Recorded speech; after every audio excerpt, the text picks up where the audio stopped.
Hello guys, আসসালামু আলাইকুম। আজ 19 তারিখ, রবিবার। খুব ভোরে আমরা বের হয়ে গেলাম ক্রিকেট খেলার উদ্দেশ্যে, যা আয়োজনে ছিল লালবাগ বাইকার্স ক্লাবের পক্ষ থেকে।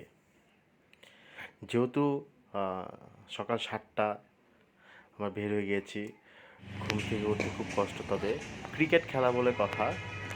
খুব সপ্তাহখানেক ধরে আয়োজনের মুহূর্ত থাকলেও আমরা খুব এক্সাইটেড ছিলাম। সবাই মিলে আসলে ক্রিকেট খেলা সেই অনেক দিন পর।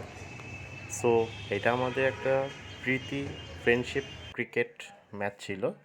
সো সবাই মিলে 2টি টিম করে আমরা 2টি টিমে বিভক্ত হয়ে খেলি।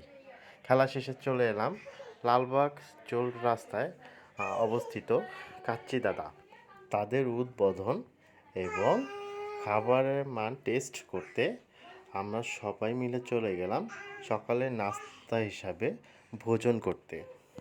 যেহেতু আমরা সকালে গিয়েছিলাম, তাদের খাবার রেডি হচ্ছে। সো কিছুটা সময় বসে খাবার আসার আগে আমরা আড্ডা দিয়ে নিই।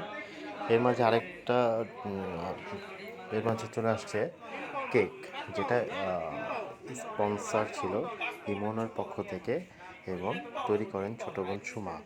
কেকটা খুব সফট ছিল, খেতে খুব সুস্বাদু ছিল। থ্যাঙ্কস ইমনকে। চলে এসেছে আমাদের কাচ্চি দিয়ে লালবাগ বাইকার্স ক্লাব ক্রিকেট আয়োজনের সমাপ্তি। ইনশাআল্লাহ বাইকার্স ক্লাবের পক্ষ থেকে পরবর্তী আবার কোনো আয়োজন নিয়ে উপস্থিত হব। সবাই ভালো থাকবেন।